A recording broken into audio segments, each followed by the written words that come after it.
লাভ ক্ষতির অঙ্ক, শতকরা হার নির্ণয়ের অঙ্ক যে চাকরির পরীক্ষায় আসে তার নমুনা অঙ্ক কীভাবে করতে হয় খুব সহজে তার এখানে দেখাচ্ছি।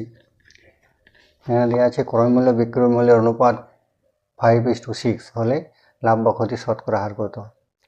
এখানে অনুপাত যেটা আছে সেটাই আমরা লাভ ক্রয় মূল্য এবং বিক্রয় মূল্য ধরে নেব। তাহলে ক্রয় মূল্যের অনুপাত এখানে 5 আছে আর বিক্রয় মূল্য 6, মানে ক্রয় মূল্য 5 বিক্রয় মূল্য 6। তাই যেহেতু ক্রয় মূল্য থেকে বিক্রয় মূল্য বেশি তাহলে লাভ হবে। এখানে আমরা শতকরা বলেছি, অর্থাৎ 100-র মধ্যে কত সেটা বার করতে হবে। তাহলে এখানে কত বার করতে হবে, 100-র মধ্যে কত, অর্থাৎ 100, এখান থেকে 5 থেকে 100 হলো, অর্থাৎ 5 20 20 গুণ হলো। তাহলে এখানেও 20 গুণ করতে হবে, অর্থাৎ 6 × 12 120। অর্থাৎ বিক্রয় মূল্য 100 টাকা হলে ক্রয় মূল্য 100 টাকা হলে বিক্রয় মূল্য 120, অর্থাৎ লাভ হয়েছে 20। অর্থাৎ 100 টাকায় যত লাভ হয় সেটাই পার্সেন্টেজ হয়।